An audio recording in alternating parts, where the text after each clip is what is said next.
Today I'm going to talk about the rules of the sadhana. The first and the foremost important thing of the rules of the sadhana is what is the aim of your life.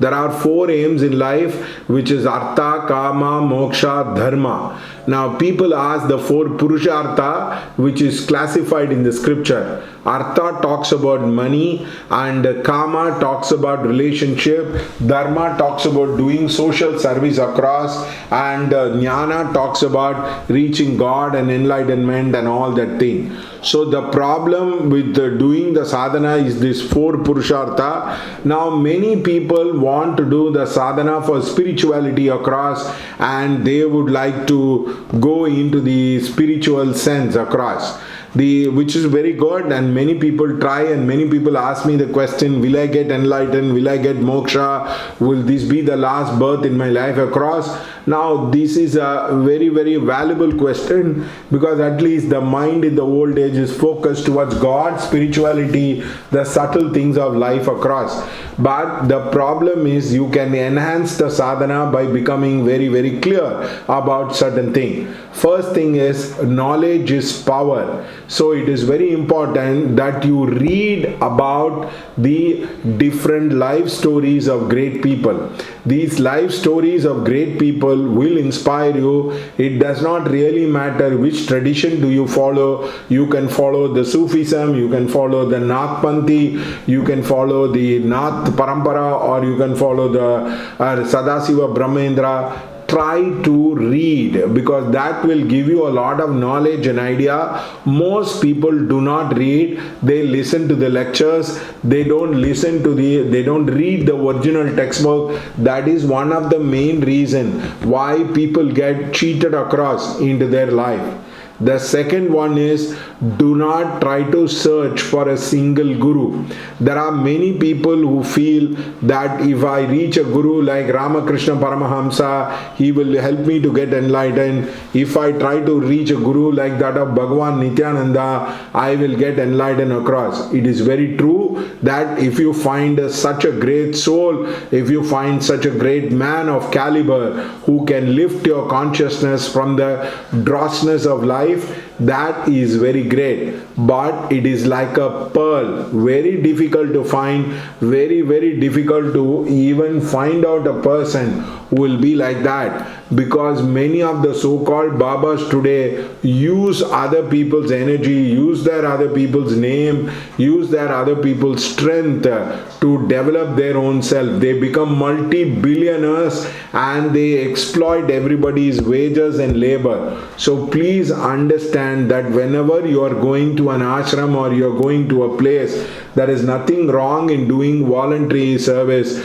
but do not believe because you do voluntary service you will get enlightened and your guru will take care of your journey. Far from it. Actually, there are many gurus who have to be taken care by the disciple across. Now I met one Swamiji and along with one of my friend, and he said he wanted a website across. So we told him that we cannot give you a website unless you pay for it. He got very angry and wild. He said, how can you take money from a sannyasi? You have to do it free. You expect me to pay for you. That is the kind of temerity or arrogance people have into their life. There are many Babas who have gone berserk and who have lost their marbles and who have done lot of sins, and their background is very shady. It is not only Dera Sacha Sauda. You have to be careful with all these Babas.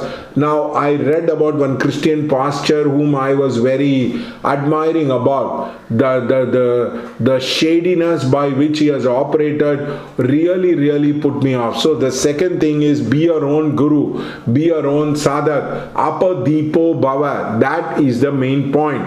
The third important rule of the sadhana is to do daily practice. Whether you are doing homam, whether you are doing japa, whether you are doing puja, have the practice every day. That is very important in day-to-day life. The problem with many people is they think listening to YouTube lecture or listening to some kind of lectures will help you to elevate consciousness. No, it is only the practice which will help you to become better and better. Nothing is more helpful than a daily practice across, because the daily practice, the antakarna will open up, the divine light energy will come up, it will cleanse your senses, and you will come into the next level of consciousness. So please understand that you have to do the mantra every day. Now mantra or any kind of dhyana, even if you are doing yoga, anything across, please be willing to do it every day.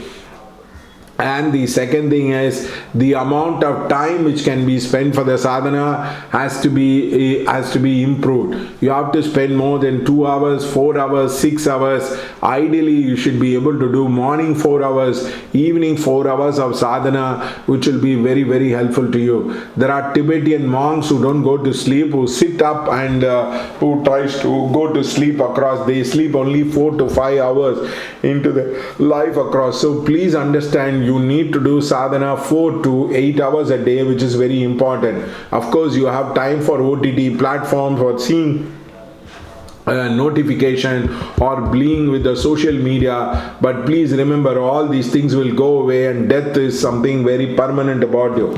The next important question you have to ask yourself is, if death comes today, what is it I am willing to let go in my life, or what is it the time I needed to get things done across? If death were to come today, within the next 7 days, what would you do into your daily life? Such is the focus which is being required across. Now, many people don't ask this simple question: when death comes into my life, what do I do it across? Now, this is another problem with many people, because remembering death, we will do the sadhana. And the fifth most important thing is, there will be karmic churning which will be happening, because when you do the mantra or the devata, it is very, very important to understand that the karmic churning will happen, and that will make you to change the people, situation, circumstances, idea, attitude, including the hairstyle. There will be a lot of changes which will be happening across. God will be pulling you towards more and more, which means you have to let go your duty, your responsibility, the ways of doing things in life across. That will be a main problem for many people, because they believe that nothing will change, everything will continue. Wrong. If the mantra is that of Chaitanya, or if it is awakened across, it will definitely make a huge impact into your life. Any sadhana which is live wire will shock you, rock you, and it will even mock you, telling about the human limitation across. So get yourself focused, get yourself understand that this karmic churning is bound to happen. The next thing is, don't do ugra mantras, don't do tantric mantras without having a proper guidance. We have put this class in the tantra sadhana, we have put this class in the mantra shastra across. Please go ahead and buy these 2 classes, not for my sake. I'm not selling the class for the class, because there is a huge misconception, there is a huge misunderstanding about the particular sadhana itself, how it should be done across.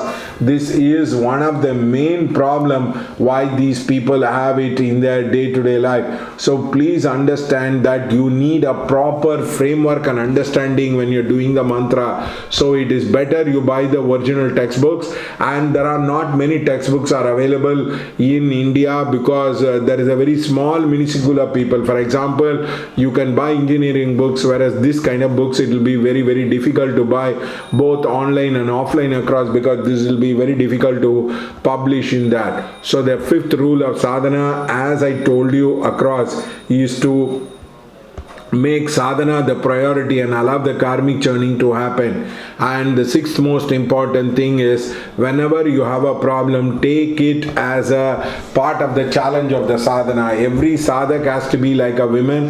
When a woman gets into the problem, they try to chant, they try to pray, they try to talk to God. So in the same manner across, you try to communicate with God and try to get the divine guidance and solve the problem. If you have a sick child, you have a difficult brother, or you have a difficult wife or a husband, or you are financially not okay, use that point as a sadhana. Sadhana and life are not different. Sadhana and life are just the same thing. Once you realize that, your practice will get deep, and in every kind of problem you will be able to manage across. The next most important thing is, pray for the world. For example, there has been a tsunami in Tango, so please pray for those people. Like that, there are many worldly places where a lot of people have a lot of pain and suffering which are immense, and which they find it very difficult to do it across. Now this particular way that we do pray for others, pray for the rains in certain places, pray for the tsunami to go away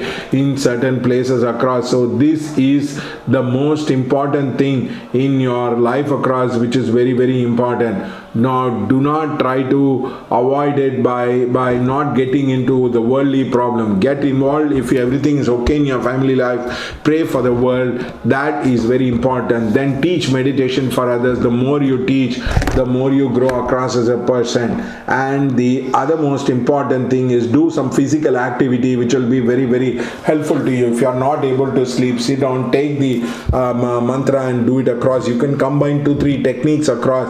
It need not be a single technique across.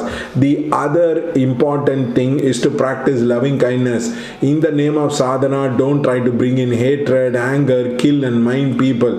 This is Vasudhaiva Kudumbam. Everybody is the body of God, and many people have ignorance across, and that is one of the main problem why there is a lot of suffering into the world. To overcome the suffering, all of us need to practice loving kindness. So loving kindness is more important than anything else in life across. So I request you that may you really do your sadhana, and may you get awakened with the sadhana. Thank you.